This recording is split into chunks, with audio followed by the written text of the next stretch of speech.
Hi. All right, so today I want to talk about longing in chronic illness. When you see other people and you long to be them, you long to be playing with your kids the way they're playing with their kids, or going on vacations the way they're going on vacations, or going out, or walking, or running, or playing, or laughing. And you long to be them. But what happens is, because you feel like you can't, instead you get jealous or angry or mad, or you isolate yourself from these people because you feel like they're everything that you long for and can't be. And it's just too raw, it's too close, and it's, so you isolate from them, you separate. And I got thinking about this today for a few reasons. But one of the things we need to do in that case, when we feel that longing, that I wish I was them, I wish I could be like them, instead of turning away from, we need to turn to. We need to almost steal energy from these people, imitate these people, try to be like these people. Take what they're doing and just apply it to our own life. Do it anyway, even if we're too sick to go for that walk, or to go for that run, or to play with our kids and enjoy it. We need to know that that longing inside us is our soul talking. That's our soul talking to us, saying, you can do more, you need to be more. This is where you want to be. That is what you want to do. So you need to start. You need to sit down and play with your kids only for 5 minutes. If that's where you feel that longing pain when you watch somebody else playing with their kids, then even if you can't do the things that they're doing, you need to sit in your own way and play with your kids. And I promise you, your soul will respond. It will say, yes, that's what I want you to do. So often the very things that we turn away from are the very things that we need to go toward. We need to look at that person longer. Rather than turn away from them, we need to look at them. Who are they? What are they doing? What makes them able to do that? What makes them able to be that person? Study them. Be interested. Research. Research that person and that feeling. Where does it come from? What are you longing for? What is it that they have that you wish you had? And that's very important, because all too often we turn away too early. We shut down too early. We get angry or jealous, or we just can't face it. We can't face it, and so we turn away from. And it's the reason I started thinking about this morning. So I was going on my walk, and I was sort of, doing my meditation and listening to thoughts, and I saw someone sitting on their porch. And they were sitting on their porch in their robe, and they may have just been sitting there, but their face looked pale. They looked a little gaunt. And to me, I just had an instant knowing, like, that person's sick. That person's really sick.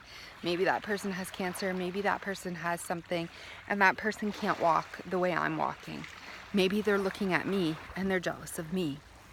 I just had this feeling that that person was sick. Now, whether that person was sick or not is kind of irrelevant.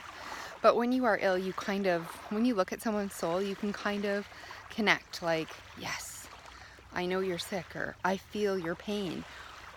We sort of resonate with, we can kind of feel and sense when other people are also suffering, struggling, or sick. Anyways, regardless of whether this person was or not, pretend she was for a minute. Say she really was what I thought, sick, and looking at me and thinking, wish I could walk like her. She's so lucky. And meanwhile, I have these symptoms, and I look at other people longingly. But just say she's looking at me and thinking, wow, look at that girl. She's out every day. She's walking. She's able to, walk and enjoy this moment, whether that's true or not. If that was her thought. So I was thinking this as I was walking by. I was thinking, maybe she's thinking this about me. And I just thought, my intuition said to her, get up. You can do it. You can do this too. You can walk. You don't have to stay sick. You don't have to die. You don't have to give up. You can do this, because I was where you sat and I'm doing it. So I know you can do it. And my soul wanted to like inspire her and tell her, get up, you can move. Start with a few steps. Start with down the block. Start with down the driveway. I know you can do this. I don't know what your struggles are, but I know that I've been as sick or sicker than you, and I know that I'm doing it, so I know you can do it. So because I had that thought, I thought, wow, when I'm looking at other people, they're not thinking that, but when I'm looking at other people, maybe I ought to be saying to myself, do it. Do what they're doing. Get, take that run. Take that vacation. Hang out with your friends. Do whatever. Like, maybe you can't do it like me yet, but you will.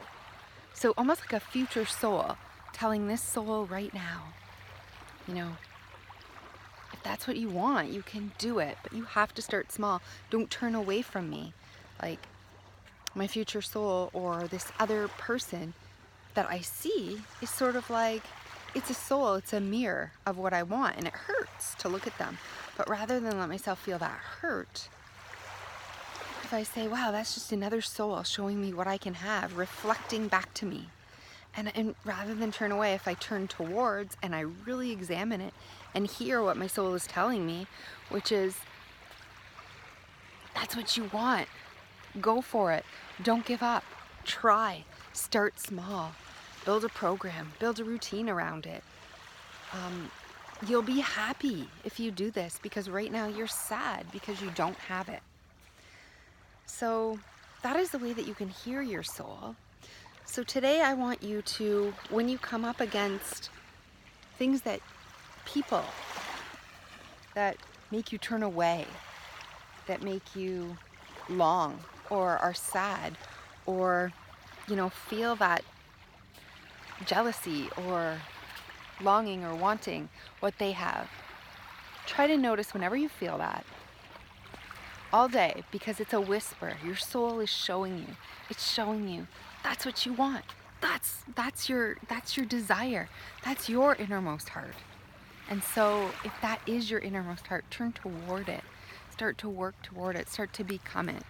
And don't fear it. Don't turn away from it. Don't turn away because it's too much to bear that you don't have it. Turn toward and start to see what it is that your soul is telling you that you need, to be happy. So that's another way to hear your inner self and your inner healer.